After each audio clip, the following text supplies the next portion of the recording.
6학년 1학기 6단원은 직육면체 부피와 겉넓이를 공부하는 단원입니다. 먼저 첫 번째로 부피를 먼저 공부할 텐데 이거를 직접 계산해서 구하지 않고 먼저 첫 번째 직접 서로 크기를 비교해서 비교하는 방법, 두 번째는 임의로 어떤 단위를 비교하는 방법, 그리고 세 번째는 쌓기나무 수로 비교하는 방법들이 있습니다. 그래서 직접 비교할 때는 우선은 세 개가 다 같으면 어떤 것이 크고 작은지를 비교할 수가 없기 때문에 꼭 가로나 세로, 가로와 세로가 같던지 아니면 세로와 높이가 같던지 아니면 높이와 가로가 같던지 꼭 두 가지는 같아야지만 서로 직접 비교할 수가 있습니다. 그래서 꼭 두 가지가 같아야 합니다. 그리고 임의로 단위를 비교할 때는 어떤 기준이 되는 물건이 예를 들어 가로는 가로 2개, 세로 2개, 높이로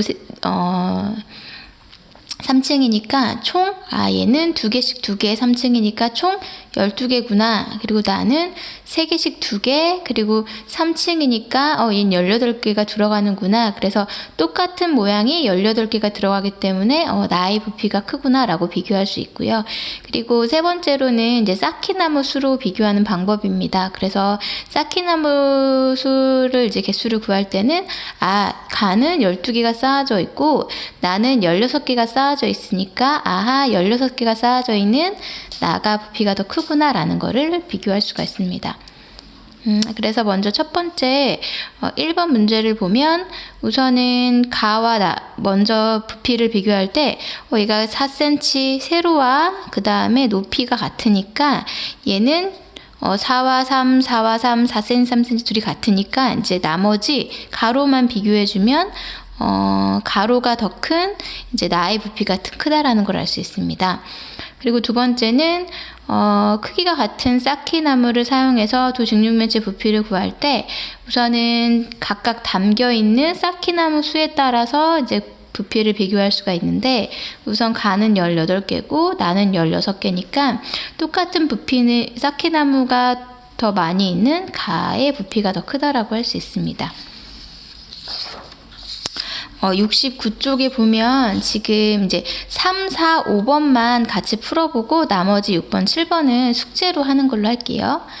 자, 우선은 3번 보면 우선은 부피가 큰 직육면체부터 차례대로 써보시오 라고 했는데 우선은 세 개를 그냥 각각을 어떤 걸 비교하는 게 아니라 직접 한번 길이가 같은 게 있는지 한번 비교를 해보면 가로가 4cm로 다 똑같고 그 다음에 세로도 3cm로 같으니까 남은 이제 높이만 비교하면 되는 거죠. 그래서 가장 큰 직육면체부터 차례대로 쓰라고 했으니까 가장 높이의 길이가 큰 나가 가장 크고 그 다음 가라고 할 수 있겠죠. 그래서 3번에서 부피를 비교한 방법을 써보시오 라고 했는데 우선은 가로와 세로의 길이가 같으니까 같기 때문에 높이를 비교하여 구한다 라고 할 수 있겠죠. 자, 그 다음에 5번은 직육면체 부피를 비교하려고 하는데 자, 물으면 답하시오 라고 했어요. 자, 그래서 1번 보면 우선 가에 쌓은 가나 쌓기나무 수를 각각 비교해 보면 우선 가는 가로에 3개, 그 다음 세로로도 3개, 높이로도 3개니까 총 3개씩 3개면 1층은 9개씩 해서 3, 9, 27개가 되겠죠. 그럼 나는 가로가 3개, 그 다음에 세로가 5개, 그 다음 높이가 2개니까 3개씩 5개에서 15개씩 2층이 있으니까 30개가 되겠죠. 그래서 가는 27개, 나는 30개라고 할 수 있겠죠. 그 다음에 2번 보면 가와 나 부피가 더 큰 것은 어느 것입니까? 그래서 쌓기나무의 개수가 더 많은 나의 부피가 더 크다라는 걸 알 수 있겠죠. 자, 그 다음에 70쪽 볼게요. 자, 우선은 70쪽에 보면 이제 직육면체의 부피를 구하는 방법을 우리가 실제로 한번 공식을 적용해서 풀어볼 건데 먼저 부피의 가장 기본적인 단위가 있어요. 그래서 가장 기본적인 단위는 뭐냐면 먼저 그러니까 한 모서리의 길이가 1cm인 정육면체 부피를 우리가 뭐라 하기로 약속을 했냐면 1세제곱센티미터라고 약속을 했어요. 그래서 예를 들어 이제 1세제곱센티미터를 쓸 때 먼저 1cm를 먼저 적어주고 나서 이게 3, 세제곱이니까 3은 조그맣게 적어주는 거죠. 그래서 1세제곱센티미터. 그래서 읽을 때도, 쓸 때도 1세제곱센티미터, 읽을 때도 1세제곱센티미터. 1세제곱센티미터. 좀 발음이 익숙하도록 한 여러 번 반복을 하면 좋겠죠? 자, 그리고 두 번째 보면 이제 직육면체 부피를 구하는 공식이 우리가 실제로 한번 볼 건데, 우리가 앞에서 봤을 때 쌓기나무의 개수를 구할 때 우리가 예를 들어 가로가 이제 4cm니까 4cm일 때 쌓기나무가 1cm짜리가 가로는 4개구나 라는 거 알 수 있겠죠. 그리고 2cm니까 한 모서리의 길이가 1cm인 쌓기나무가 세로로는 2개구나, 그리고 높이로는 3개구나 라는 걸 알 수 있겠죠. 그래서 이렇게 계산해주면 가로 4개, 세로 2개, 높이 3개니까 1층에는 2, 4, 8, 8개, 8개씩 3층이니까 총 24개.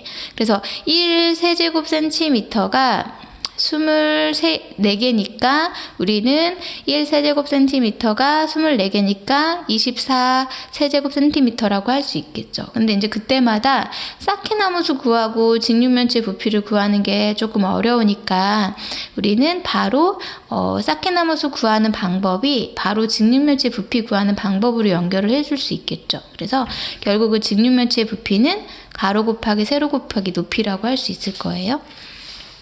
자, 그 다음에 정육면체의 부피는 어쨌든 이제 정육면체는 직육면체라고 할 수 있기 때문에 똑같이 이제 동일하게 가로 곱하기 세로 곱하기 높이가 될 수 있을 거예요. 근데 이제 정육면체 같은 경우는 가로, 세로, 높이 모든 길이가 똑같기 때문에 이제 공식 자체가 한 모서리 길이 곱하기 한 모서리 길이 곱하기 한 모서리 길이라고 할 수 있겠죠. 자, 그러면 이제 가로, 세로 한 모서리의 길이가 3cm인 이 정육면체 부피를 구하려면 우선은 이제 우리가 쌓기나무 개수를 먼저 구해보면 3cm, 한 모서리 길이가 3cm인 이 가로에는 쌓기나무가 3개, 그 다음에 가로, 세로에도 3개, 그 다음에 높이도 3개. 그래서 가로 3개, 세로 3개, 높이 3개니까 총 27개겠죠. 그래서 1세제곱센티미터가 27개니까 부피는 27세제곱센티미터라고 할 수 있을 거예요. 그래서 그리고 이제 바로 공식으로 적용해 보면 한 모서리 길이 곱하기 한 모서리 길이 곱하기 한 모서리니까 27세제곱센티미터라고 할 수 있겠죠. 자, 그래서 이제 1번 볼게요. 1번 보면 자, 우선 한 모서리의 길이가 1cm인 정육면체의 부피를 아까 뭐라 그랬죠? 1세제곱센티미터라고 쓰고, 그 다음에 읽을 때는 1세제곱센티미터라고 할 수 있겠죠. 자, 그리고 두 번째 2번. 자, 부피가 1세제곱센티인 쌓기나무를 사용해서 직육면체의 부피를 구하려고 합니다. 네모 안에 알맞은 수를 써 넣으시오 라고 했는데, 우선은 가로 같은 경우는 이 4cm 안에, 그리고 이 가로 안에 1세제곱센티미터가 4개가 들어있죠. 그리고 얘가 4개씩 세로로 몇 개가 들어있죠? 3개가 들어있죠. 그럼 4 곱하기 3 해주면 자 12세제곱센티미터예요. 그리고 그게 총 2층으로 쌓아져 있죠. 그래서 가로 4개짜리에 3개가 있고, 그리고 높이가 2개가 쌓아져 있어 2층으로 쌓아져 있으니까 총 우리는 24세제곱센티미터라고 할 수 있겠죠. 자, 동일하게 이것도 3, 4, 5번만 같이 풀어보고 나머지는 숙제로 다시 한번 풀어볼게요. 바로 배운 걸 적용해서. 자, 우선 3번 보면 부피가 1세제곱센티미터인 쌓기나무를 다음과 같이 쌓았습니다. 쌓기나무의 수를 곱셈식으로 나타내고 직육면체의 부피를 구하시오 라고 했는데, 우선 쌓기나무 개수를 이용해서 먼저 풀어보는 거죠. 그래서 우선은 가부터 먼저 구해보면 우선은 가로로는 2개, 세로로는 3개, 높이로는 4개. 그래서 2 곱하기 3 곱하기 4에서 총 몇 개죠? 2, 3은 6, 6, 4, 24. 그러니까 총 24개니까 1 세제곱 센티미터가 24개니까 24 세제곱 센티미터가 되겠죠? 자, 그 다음에 나를 볼게요. 나는 가로가 3개, 그 다음에 세로로 3개, 그 다음 높이로 4개니까 우선 3, 3은 9, 4, 9, 36 세제곱 센티미터가 되겠죠. 자, 그 다음 4번 볼게요. 4번 보면 4번에 1번 보면 부피는 가로 곱하기 세로 곱하기 높이라고 했죠. 그래서 계산해주면 42 곱하기 5 해주면 210이 되겠죠. 그러면 210 세제곱 센티미터. 자, 다음 두 번째. 이거는 직육면체 한모서리 곱하기 한모서리 곱하기 한모서리.